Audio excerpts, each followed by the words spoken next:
제가 초등학교 때 별명이 하나 있었는데요. 제 별명이 단추구멍이었습니다.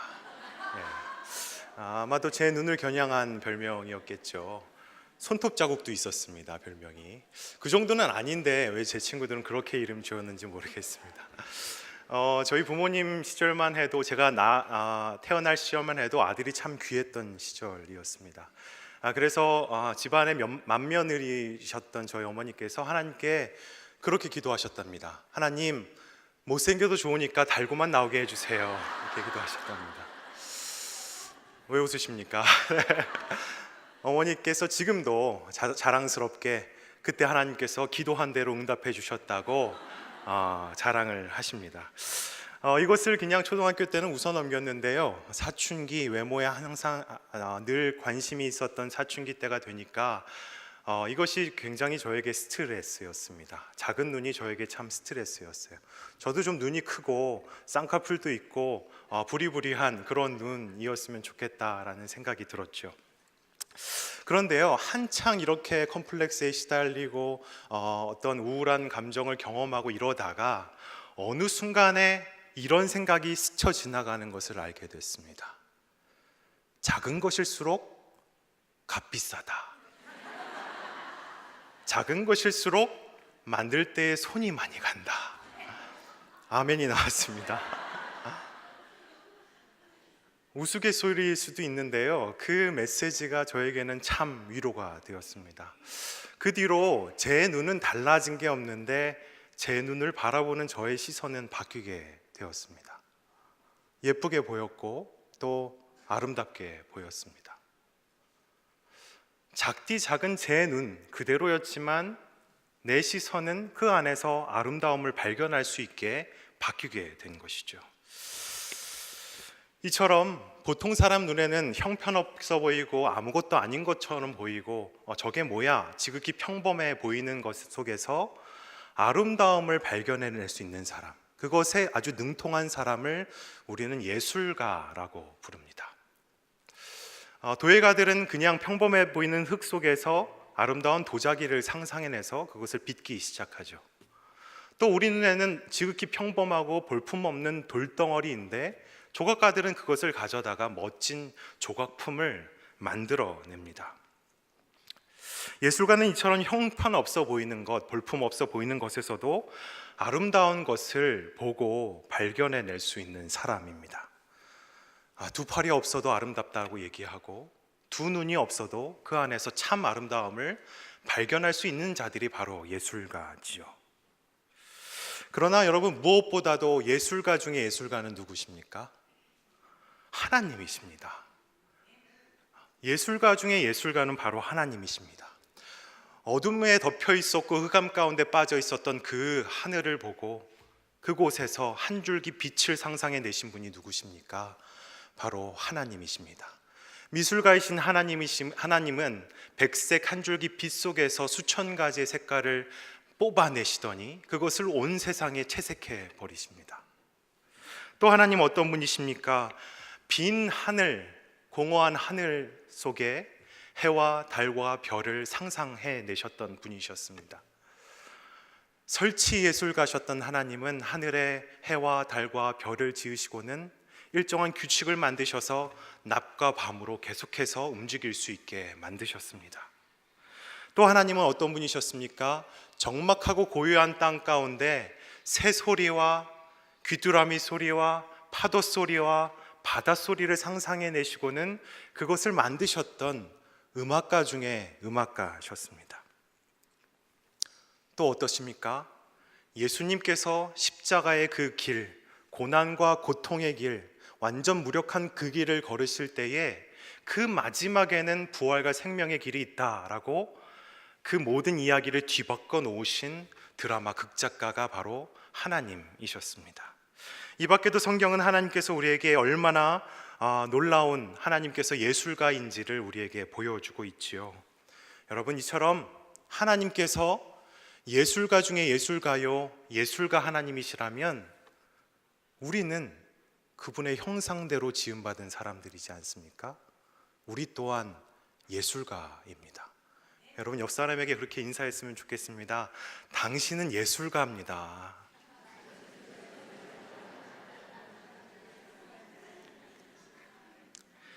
맞습니다. 여러분, 나도 몰랐던 것, 여러분은 예술가이십니다. 예술가의 가장 중요한 것은요, 계속해서 말씀드렸듯이 아무것도 아니고 평범해 보이고 볼품없어 보이는 그곳에서 아름다움을 발견해낼 수 있는 사람이 바로 예술가입니다. 다시 말해 우리는 우리의 교회, 가정, 학교, 일터에서 충분히 아름다움을 상상해내고 그것을 발견할 수 있는 사람들이 되어야 한다는 것입니다. 그러나 안타까운 것은 어떻습니까? 우리는 무엇에 늘 관심이 있습니까? 참과 거짓을 구별해내는 것에 관심이 더 있습니다. 선과 악을 구별해내는 것에 더 관심이 있습니다. 옳고 그름을 분별해내는 것에 우리의 관심은 더 그곳에 있습니다. 그것에 몰두하느라 우리 안에 있는 예술가이신 하나님의 속성을 완전히 잃어버린 채 세상의 아름다움을 발견하는 그 눈을 잊은 채 살아가고 있는 것입니다. 마땅히 아름다움을 발견하며 살아가야 할 각자의 자리에서 서로의 옳고 그름만을 분별하고 있으니 우리의 가정이 깨지는 것은 당연하고 우리의 일터가 냉정해지는 것은 당연한 것 아니겠습니까? 하나님께서 우리를 대하실 때도 이 아름다움을 발견하는 예술가적 속성으로 우리를 그렇게 대해 주셨습니다. 그래서 우리를 긍휼한 마음으로 대해 주신 것이 아니십니까? 옳고 그름, 참과 거짓, 선과 악의 관점으로 우리를 대하셨다면 우리는 심판받아 마땅한 사람들입니다. 그래서 성경은 오늘 우리에게 당부하고 있습니다. 오늘 본문 말씀 14절 말씀을 함께 읽겠습니다. 시작. 우리 안에 거하시는 성령으로 말미암아 내게 부탁한 아름다운 것을 지키라. 내게 부탁한 아름다운 것을 지키라. 분명히 말씀하고 있죠, 여러분. 아름다움을 만들어라. 아름다움을 창조해내라. 아름다움을 세워내라. 하나님께서 이렇게 말씀하시지 않으시고요, 아름다움을 지키라 라고 말씀하셨습니다. 여러분, 지키는 것은 무슨 뜻입니까? 이미 아름다움이 우리에게 있다는 것을 전제로 하는 말입니다. 본문 말씀에서 아름다움을 가리키는 헬라어는 칼로스입니다. 칼로스는 아름다움뿐만 아니라 선한 것, 좋은 것을 뜻하는 단어이죠. 히브리어에서 이 헬라어 칼로스와 같은 뜻으로 쓰이는 단어는 바로 토브라는 단어인데요. 이 토브는 좋다라는 뜻입니다. 하나님께서 언제 좋다라고 말씀하셨습니까? 네, 세상을 만드셨을 때에 좋다 그러셨습니다. 무려 7번이나 좋다, 참 좋다 말씀하셨습니다. 그리고 나서 온 천지 만물, 천지 창조를 이루셨다, 완벽하게 이루셨다라고 말씀하셨죠.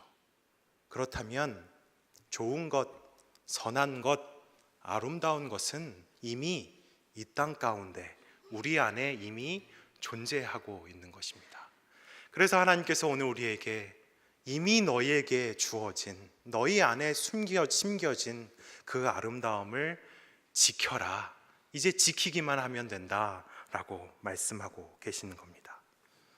옆 사람 한번 다시 보시겠습니다. 여러분, 이제 아까는 좀 설명이 많이 필요하셨는데요, 이제 좀 아름다움이 보이십니까? 아멘 하셨습니다. 아직도 믿음이 필요하신가 본데요, 아름다움이 보이시죠? 그런데 이 순간일 수 있습니다. 이 순간만 우리가 좋은 마음을 품었기 때문에 아름다움이 보이는 걸 수도 있습니다.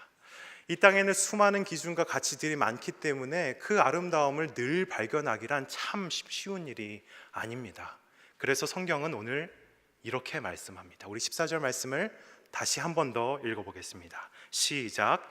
우리 안에 거하시는 성령으로 말미암아 내게 부탁한 아름다운 것을 지키라. 아름다움을 너의 힘으로 발견해내라 이렇게 말씀하시지 않으시고 어떻게 말씀하십니까? 성령으로 말미암아. 갈라디아서 5장에 보면 성령의 9가지 열매에 대해서 말씀하고 계십니다. 사랑, 희락, 화평 이런 것들이죠. 성령의 열매, 이런 것들이 성령의 열매라고 하는 것은 무슨 뜻입니까?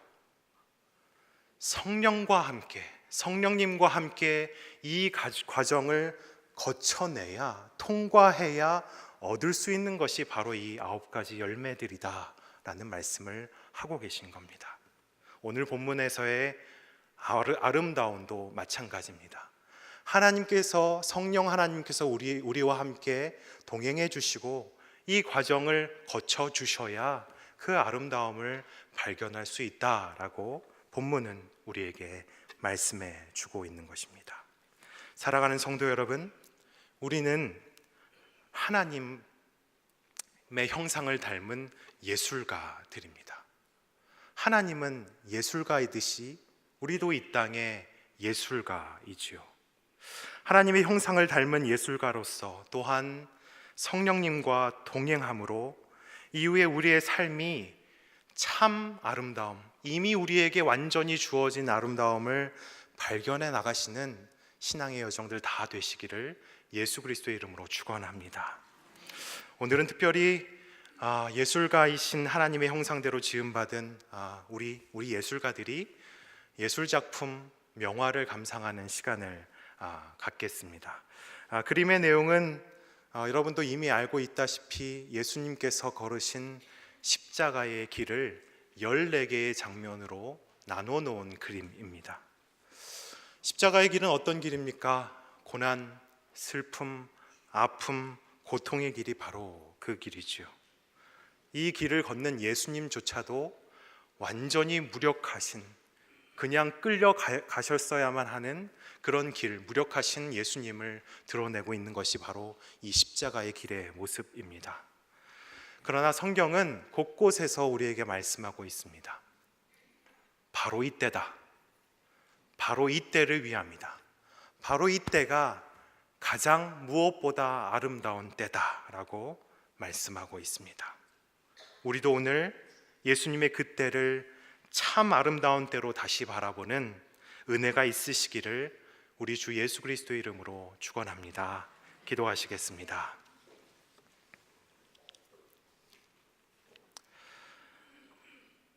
세상 가운데 아름다움을 발견하시며 이 세상을 참으로 아름답게 창조하신 하나님, 또한 그 아름다운 예술성으로 우리를 창조해 내신 하나님, 수많은 기준에 젖어 살아가는 이 삶의 자리들 가운데 주께서 이미 우리에게 맡겨주신 참 아름다움을 발견해낼 수 있는 마음과 시각, 감각을 우리에게 회복하여 주시옵소서. 그 아름다움을 발견하는 여정 가운데 살아계신 성령 하나님께서 친히 동행하여 주시옵소서. 그래서 이곳에 모인 또한 이 땅의 모든 그리스도인들이 신앙의 참된 예술가들이 다 될 수 있도록 인도하여 주시옵소서. 예수 그리스도의 이름으로 기도합니다. 아멘.